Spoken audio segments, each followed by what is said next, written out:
You're watching Friday Night Fright. Another gloriously unhinged episode of Dexter Original Sin, especially becoming one of my favourite shows, where we get more batshit insanity because we coming up to the end of the season and it's time for things to start happening and twists and ads and stuff of that nature. So this episode starts, or it has partly. There's that bit where they find Dexter and Brian, little kid Dexter and Brian, inside a shipping container, and their mother's already dead. She's been chainsawed. Actually, no, they find out pretty far into the episode. Sorry, I'm going to be jumping because I watched this a few days ago and I didn't record the video at the time, so it's kind of mad in terms of what I do. But yeah, she's already dead. She's been carved up because I guess they can't show her being carved up because that's too far. But they can show the aftermath, and there's lots of blood, and they've been in shipping container for 3 days, and it's like, oh Jesus, that's so messed up on so many levels. And then we find out that where we thought before, oh, Harry and Doris adopted Dexter, not Brian. No, they adopted both of them. And little boy Brian was sort of like, I don't like my new sister, so he tried to smother Deb in her crib. And parents were like, no, you have to leave. And he was sort of like, but Dexter. And they're like, you just tried to murder a little kid, a little baby, you gotta go. So that's quite crazy. And that's the reason why Brian is in present day. And he's like, I want to interact with Dexter. And I actually read this up. They do not interact until the main show, which is like 10 years later. So it's like, how are you going to rectify that? What are you going to do? So there's interesting avenues there, because clearly they've cast someone, they want to do something for that character, but continuity, unless they decide to screw continuity and they go in a new direction with it, which maybe they do, I don't know. But what we do find out in this episode is that Deb wants to be a cop, but also she's got a scholarship despite attacking her classmate and breaking the law repeatedly and going off for an entire day to an island with a guy who's blatantly a drug dealer. But that's not, it doesn't matter, it's fine, she can be a cop, it's okay, because all these cops are corrupt. Harry is like, no, Brian, he's stalking Dexter, he can't do it. And Dexter's like, no, I gotta find McBloody. I called him McBloody because I don't think McDreamy applies this approach, and McNightmare's too many letters and words. No, I know it's one word, but it's too many letters. So he's sort of like, where's your son? And this guy's like, look, I'm not going to monologue about why I'm doing this, but also I hate my ex-wife. And I'm like, God, this is a timely show. It's a very timely show. It's a very political show, because at the moment we've got lots of people in power who are angry with people who've wronged them in their lives, rather than being angry at themselves for being gigantic pieces of trash. But it's the entitlement. It's the same thing I like about Companion. Dexter's like, look, this might be a prequel, but these sort of garbage human beings always existed. I won't name names, but you know. All I'll say is, if you get a trump card playing poker, maybe throw trump card in the bin, because it's not worth the paper it's printed on. And if you've got a bit of a musky aroma, maybe buy some deodorant, and also maybe don't have any shares in Tesla, because that garbage company is going down the drain every second of every day. And I say it's garbage company. If it changed owners, it would be less garbage. Anyway, back to Dexter Original Sin, because apparently you can't be political on podcasts anymore. This episode is crazy, because Dexter's like, I'm going to cut off your finger unless you tell me where your son is. This guy's like, no, I'm not going to. So then Dexter cuts his finger off and goes, oh my God, and goes, look what you made me do. And this guy's like, I hate you, Dexter, I hate you so much. You will never be on Grey's Anatomy. And Dexter's like, you will never be on Grey's Anatomy either, Patrick Dempsey. You no good son of a bitch. You Thanksgiving, you scream, you Ferrari, you motherfucker. He doesn't say that, but in my head he does. So that's quite cool. And then this guy's like, oh, Dexter is left the arcade, which actually about that, like, Dexter just uses an arcade as his base, but I remember arcades being open relatively late in the evening, and also when they're shut, they don't just leave everything on. You know, that's not what you do, even in the 90s. So it's the only thing which would be funnier and less realistic is if Dexter had used a Blockbuster Video, as his base of operations, which I'm actually hoping they do next year, because let's face it, Blockbuster don't exist anymore in any tangible form, so why can't Dexter use them as his base of operations? So it's quite a great episode. I really like this show, but I keep hammering on every week. I really hammer on every week. No, this is absolutely fucking ridiculous, and doesn't make any goddamn sense, but I love it. And I'm going to watch the main show, but I am going to watch this first because I love it. I love cop shows which are just completely out of bollocks, and this is the best kind of bollocks. So another great episode, and I'm so hyped because Paramount Plus has this song, and next week they have Yellow Jackets is back, which is the best fucking show ever, guys. It's fucking awesome. So I'm going to be covering that because I fucking love Yellow Jackets. I want to know how fucking evil Elijah Wood is in season 3. I got to know. So, I saw Heart Eyes as one of the Odeon Mystery Scream Unseen screenings, which I do have to recommend, despite the doubling up of word screening. I do have to recommend them because it's fun to sit and watch a movie in the audience and don't know exactly what movie's going to be. You have an idea of what you hope it could be, but sometimes you don't get that movie. Sometimes you get a movie which is more foreign and abstract. Like that time I watched the Swedish movie about the bird monster that hatched from an egg and then became a doppelganger for a little kid, and then things got weird, and that's really good. And Heart Eyes was really good. I really enjoyed this movie. I think I did have reservations at the start because it is a very clean movie digitally, which in some ways is cool because it means that they put a lot of craft into it and they want it to look as professional as possible. And as someone who's made low budget movies which were turned down by various platforms for looking like shit, I definitely understand the logic of making a movie which is a bit more cleaner and a bit less rough and tumble. The only downside is that, unfortunately, by doing that, you run into a problem of your movie doesn't quite have the grit that you might necessarily want it to have. I know in this movie, the director and writers talk about how they wanted it to have the feel of Jason Lives. And it does, because it does feel somewhat comedic to that end. But the flaw there is that, unlike Jason Lives, which felt kind of cheap and gaudy, this doesn't feel cheap and gaudy, which will probably mean that it'll be very successful in terms of mainstream, because they'll be like, hey, it's a slasher movie, but it's a bit ironic, it's a bit fun, it's a bit quirky. We can take our partners to it. We can take our, grandmas. Maybe a grandma would enjoy it. I don't know. Things change in this day and age. The only thing I really find for that is that I know you can't make movies the way they used to. Or, well, I can, but most people can't. Whereby, they embrace the sort of sleaze of genre. There are parts of this which do that. There's a couple in Levang, for example, which, it's mostly off-screen, and there are some very violent death sequences, which is always quite cool to see from a visceral standpoint, where you get the sense they are trying to be a bit more creative. It's just, it feels, it's a bit like Thanksgiving last year. I really enjoyed Heart Eyes. I'd probably go for 4 stars because I think they did a really, really, really good job, and it's funny and it's sharp. It's just, I really miss that sort of 80s sort of style. And I don't think you can go back to it per se, but I know from watching Thanksgiving last year, I think the same thing about that. Not last year, maybe before. Anyway, whatever. Well, I thought I really enjoyed this, but I would much prefer the version Eli Roth had originally planned, which was the Grindhouse version. I suppose what I'm trying to say is that I wish Grindhouse movies would come back to mainstream.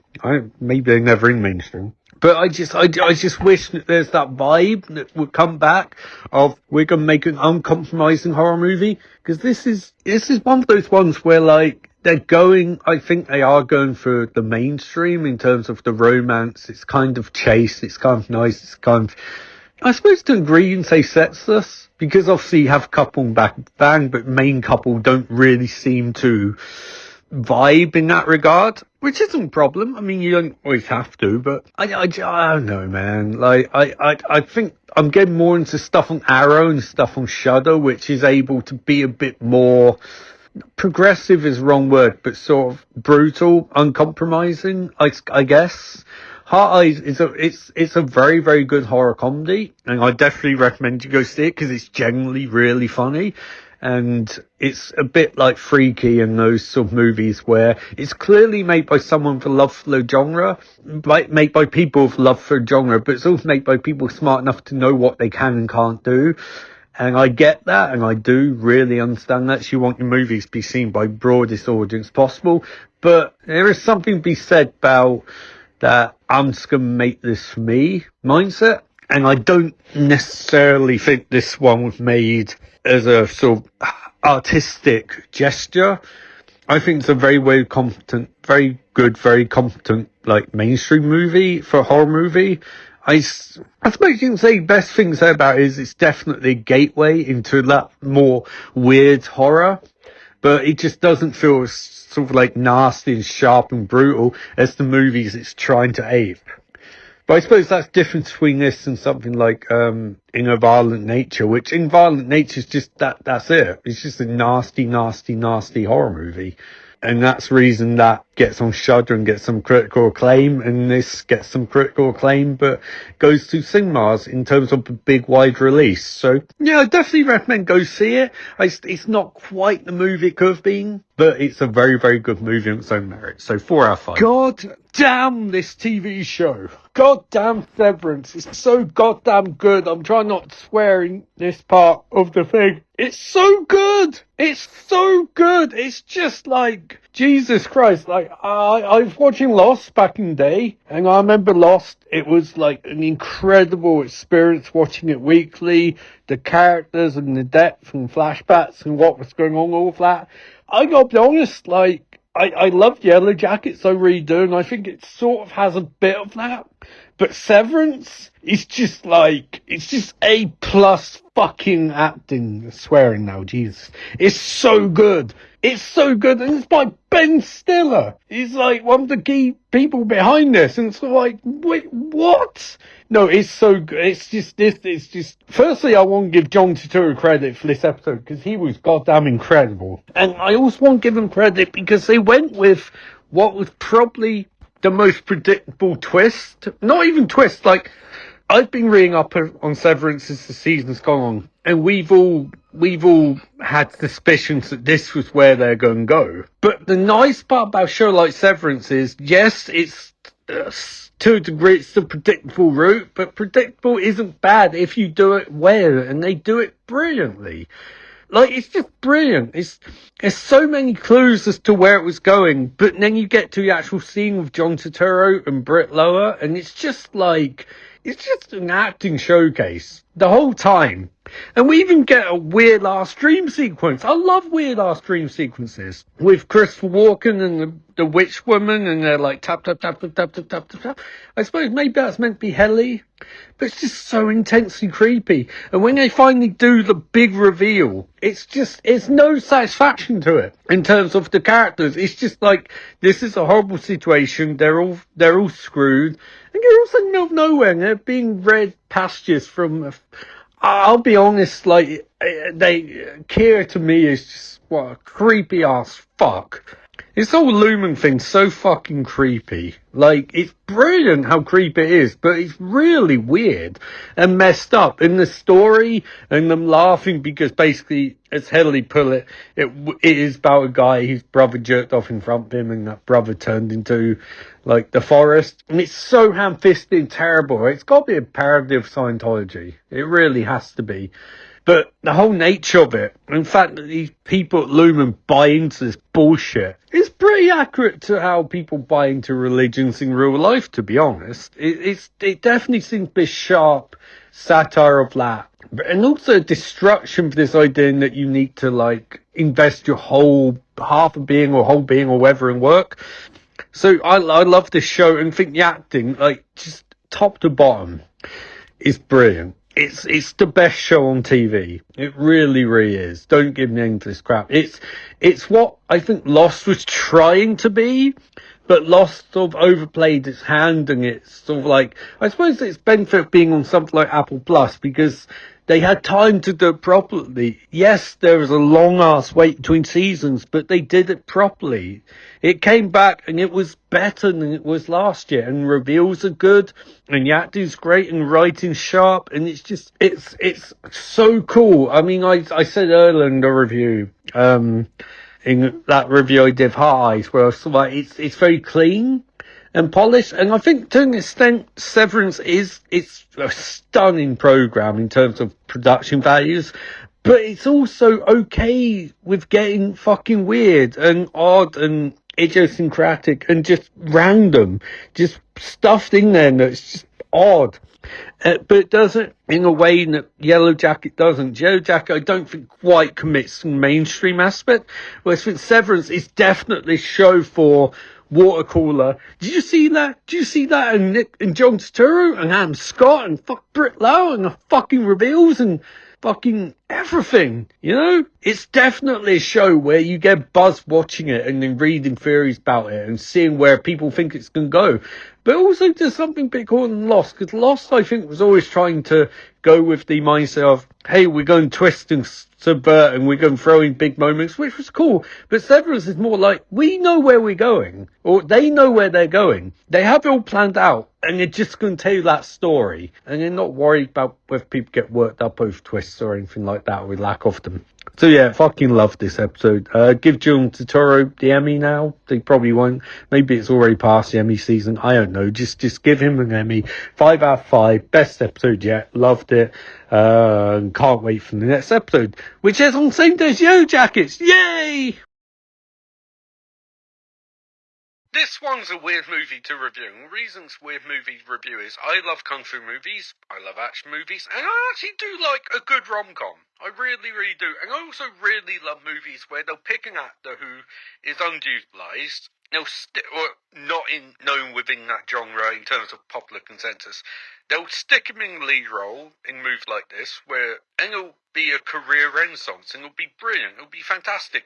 But that's not what this is. It's none of those things really apply. It's got kung fu elements, but it's not a kung fu movie. It's got action elements, but it's not an action movie. It's got rom-com elements, but it's not a rom-com. And it doesn't elevate Ki Hee Kwan. If I got his name wrong, I apologise if I bungled the spelling. It doesn't do any of those particularly well. So what you end up with is a movie which doesn't work the way it's meant to work. It's watchable. It just ignore what critics are saying. It's watchable. I think some of the critical backlash is that people really want Ki Hee Kwan to succeed, and I get that, I do, but he is miscast in this movie. I know he's done fight coordination, okay, and he's good at comedy. He is very, very good at comedy. He is miscast, and it's something when they made Nobody, people were like, that guy? How's he gonna, like, I forgot his name. How is he going to pull off, like, the action stuff? And he did really intensely, because he's a great dramatic actor. And, look, I liked Everybody Everywhere All at Once, or whatever it's called. I thought it was a good movie, and thought he did a good job in it. But the problem is, when you make a movie like this, the nature of movies, you need to have someone who can play, like, the gee whiz our shut stuff. But then when it goes full intense, you see that on screen, and this guy does not. Like, put it this way, when you watch John Wick, you know, you can buy Keanu Reeves as the guy who's like, I just want to be left alone. But then when he gets intense and scary, it's terrifying. It's not in this movie, and that's one of the problems with movies. And they keep telling us this guy's a monster, and yes, the fight scenes are very brutal and very visceral, and he does choreography great, but it's not sold. You don't feel the intenseness. You don't feel terror. And that's the problem with the movie. Everyone going, oh no, he's let down by a bad movie. No. He's just either by poor direction or just not getting there, or I don't know what. But it's like you don't ever get a sense of peril that you need to get in this sort of movie. It'd be like watching something like Friday 13th. You have all the key sequences, but there's no sense of intensity or roughness. They're just like very clean almost. Yeah, so that's my issue of this movie. And I think part of the problem is, like, if they were going a more comedic route, that'd be fine. If they're going, like, surf ninjas, I'm doing this, I don't know how I'm doing this sort of thing. But they're not. They're playing him as a monster. It's like, he's not. And that's sort of a relic of whole movies. Like, it doesn't capitalise on any of the things it's doing, because the premise is cool. It's actually a really good premise. It's just, it doesn't commit to it the way it needs to. I would say, though, that there's some great violent gags in this movie, and the action is actually pretty cool. It's kind of, not safe the wrong word, but, like, it's a bit too clean, where you don't feel, like I said, with Ki Hee Kwan, like, he doesn't say the intensity, you don't feel it particularly. Like, the wounds and all of that feel very surface level, which is a shame. But it's got charm. It's got some charm to it, and it's short, so I would recommend go see it. It's something different. It doesn't entirely work, but a kung fu rom-com action movie is quite an interesting premise. So yeah, I just wish it was sharper, more brutal. Like, I wish they sold that he was actually this monster that they're describing, because I really don't think they do that, and it's to the movie's disservice. I'll probably go for 3 out of 5. Thank you for watching Friday Night Fright.